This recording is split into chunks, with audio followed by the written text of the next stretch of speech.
You can use the new rule option to create a customized conditional formatting rule. So let's enter a custom conditional formatting rule to find all values that are over 250. So we can do that by going to conditional formatting and then new rule.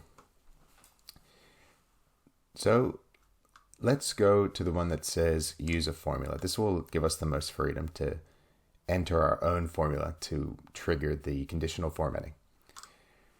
You can see that there's two things you need to enter: the rule that will trigger the formatting, and then the formatting that will actually come up when it is triggered.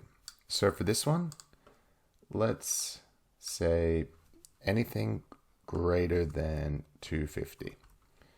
Note that if I leave those $signs there, it will only look at this cell and it will highlight all of them if that's above 250.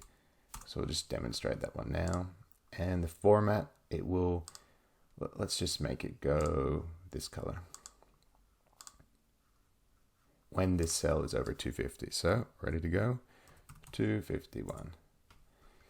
Great, now we didn't want it to highlight everything. So what we can do is manage that rule, conditional formatting, manage rules. Yep, that's our rule. Let's edit it. We don't want those $signs because that means it's only looking at cell B3.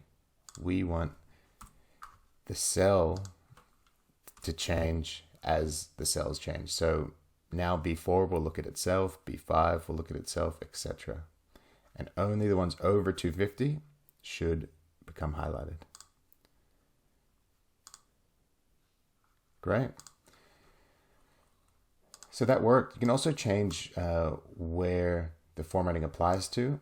Let's say I wanted to include this column. If I had some names there, for example, I can just go to manage rules. Sorry, not that. Conditional formatting, manage rules.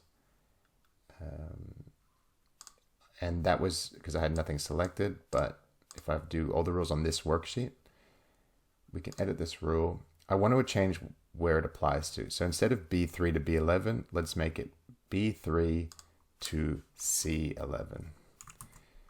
Now it will apply to both columns. But we'll note that now C3 is looking at itself to see if it's triggered that conditional formatting rule, shown by this. But we want it to still refer to the one on the left. So how do we do that?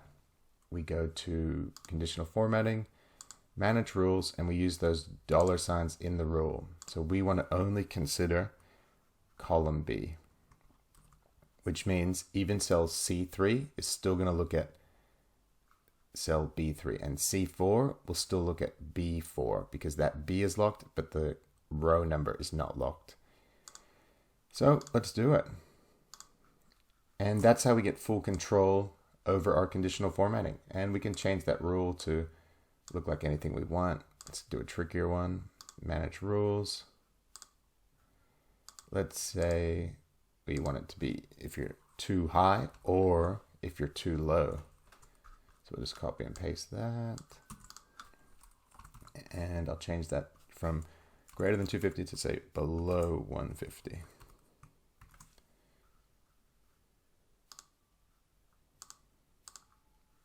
Great, and it's highlighted these ones as well.